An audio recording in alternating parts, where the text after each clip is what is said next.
name's Carlo, and welcome to my YouTube channel where we talk all things trading, finances, and money in general. And I hope that you've enjoyed the video about the Rolls-Royce. And I brought it to the car wall to get sold because really I was quite tired of it, quite an old man's car, and I wanted to buy myself another car. And I actually almost did. And follow me on Instagram if you are not following me there already, because a lot of backstage stuff happens there. And I was supposed to buy an S63 Convertible, a white one, amazing, AMG, everything, really good deal, really amazing spec, really great shape, everything was pretty good. And I left a deposit on it, and it turned out that this showroom was full of shit. And this is a video to warn anybody who is purchasing used cars, and even, I mean, it was a 2017, so it's just a few years old and not so many kilometers on it at all. They said that it's no accident, it's clean car, it has been one owner, nothing has ever happened to it. So it's, you know, it was an amazing car, and that they had full history, full inspection, warranty, everything. And by the way, I'm in a G63 right now, as you might have guessed, and there is a good reason why we are with Sophie in G63 right now. And so anyway, going back to the story, let's see if we can actually get out of here. Power, G, come on, power. No, G63 is a 2018 one. It actually does have some power. Oh fuck, I'm sweating bullets because the AC is gonna be too loud, and it's really hot outside, like 40 degrees centigrade. So this content is costing me my shirt because I'm sweating bollocks. So anyway, and I left a deposit on it, and we started because, you know, it was a really good deal because I could drive the car, and in winter I could sell it, because right now it's a season, there's not a season for cars at all in Dubai right now. And in winter, when it's gonna be cooler, it's a lot easier to sell the convertible. And so I was thinking, okay, I'll get it for a little bit. It was roughly $100,000 for the car, and I could get like 110 for it in winter, so I could enjoy it, drive it, you know, make some content, and then later on actually sell it and make some money. So when I was so excited, I posted about it on Instagram that, yay, I just bought myself a S63 Convertible. And yeah, so then as I left the deposit, just didn't want anybody to fucking buy it. So I started doing some digging. I sent my assistant, he's a car guy, I sent him all the details. He ran all the checks and stuff on the car, and guess what? It was at least in 2 accidents. And then when I was looking at it, it had a half-ripped bumper, which I didn't notice right away. Then it was from Canada, from some shady place, and the kilometers didn't really match. Then in the end there was a warranty, but it was a super limited one. There was no history, so nobody knows when it was serviced, what was done, etc. So no history, and a completely mystery car. And it was painted a few times, and the overall condition turned out to be quite horrible, and they never inspected the car, so we didn't know what kind of a condition it was in. And I was so upset, I confronted them about it. And guess what happened? They got upset. So I told them, you know what, give me my fucking deposit back, and I'm just buying another car. So that brings us to always be careful when you're buying something. Check everything thoroughly. But you can leave a deposit on the car, but make sure it's a refundable one, and check everything thoroughly. So this brings us to this G-Wagon right here, and the reason why we're driving it, because before actually getting them leaving a deposit on S63, I was looking for a G-Wagon, the previous generation. I really like the boxiness of this car, and really the sound, you can hear it, is rumbly bumbly, real nice. And there were a few options on the market, but the price wasn't right, and I just decided to rent one for a day and see if I enjoy it. And the AC is not working properly. I mean, it's off right now, but it's not really working properly.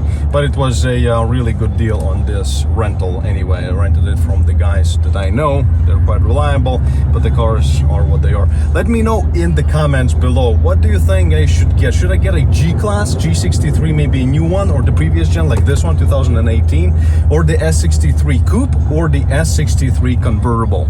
Because I'm in the market for a nice, more sexy and modern car. So let me know. I'm really wondering what you guys think, what I should get. So the AC really is not working at all, and I'm really upset. And when I'm upset, I get other people upset as well. So I called my guy who's providing the cars, and I said, listen, how is this possible? How the fuck do you bring somebody a car with not a working AC? And I did not exactly rent some Hyundai or some cheap shit. So and he was like, hey, sorry boys, I'm gonna bring you something else in just 5 minutes. So we are off going back home now to take another car that he's bringing. So let's take a look what he brings. Should be quite nice. And in general, with the G-Wagon, except for the not working AC, it's okay, but it's a bit too rough. I mean, when you use the steering wheel here, this is the free leeway of the steering wheel, free movement, and we're going about 60 kilometers an hour.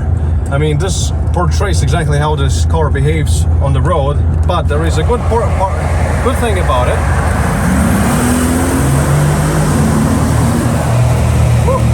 So what I really like about it is the 5.5 V8 engine, and it produces around 500 and in this modification I think 580 horsepower, 577, whatever it is.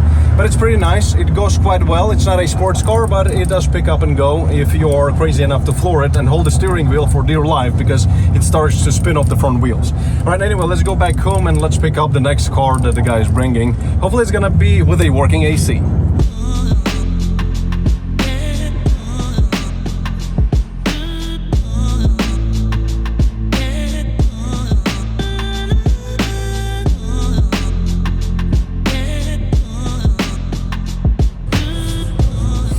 Yeah, that's pretty nice. A much nicer interior by far, really a lot more comfortable seat, and the interior quality is obviously, this is a Bentley, and me as a guy who used to have a Bentley for quite a while, a facelift Flying Spur, then this is a new design. I've never driven the new design, and I am enjoying it very much. You know, the really nice aluminum, polished aluminum, I think, or brushed aluminum, whatever that is called.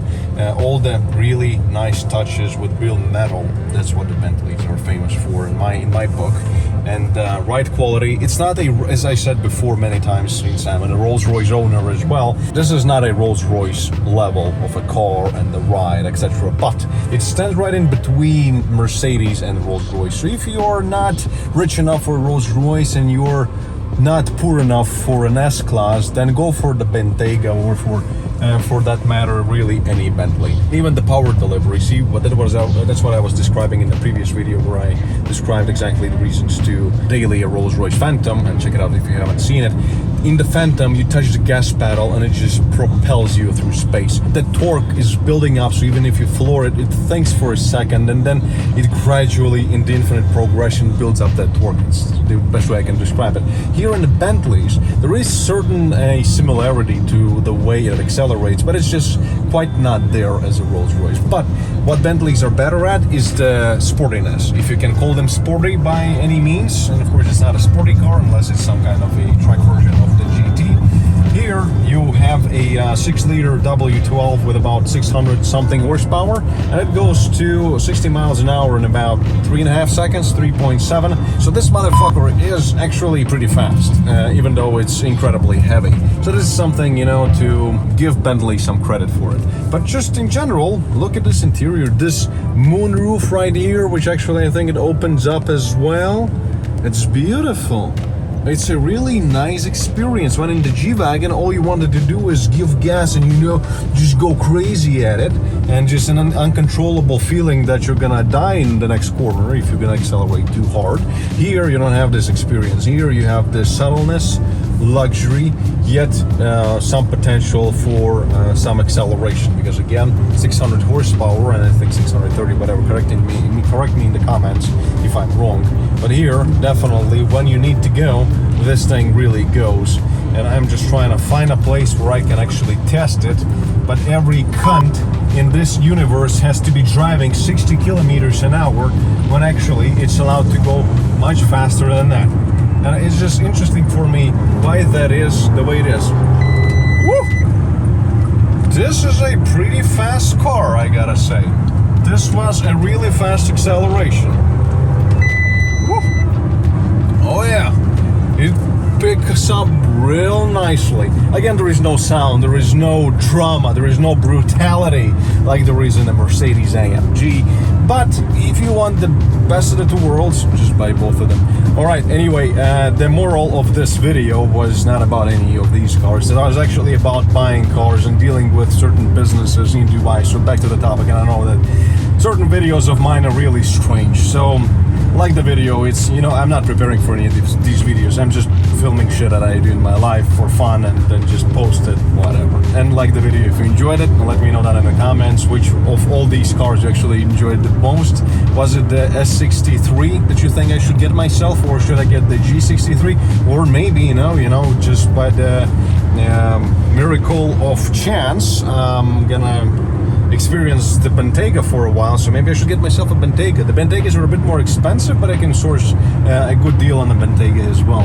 So let me know, S63 Cabriolet, G63 or a Bentayga. Let me know down in the comments. And as always, all the links to all the awesome products, including Carlo Trade Ideas, finally launched, and many new in the description below. And another awesome project is coming very soon, which is going to be called Executive Margin. So go to executivemargin.ae right now and fill out this, you know, a small form. Just put in your email, and you'll be the first to know when Executive Margin launches. It's going to be the biggest project I've ever done, the most interesting one, and the most, probably the biggest one in its class and its sector and its industry. And it's something that is going to be discussed in this YouTube channel very soon as well.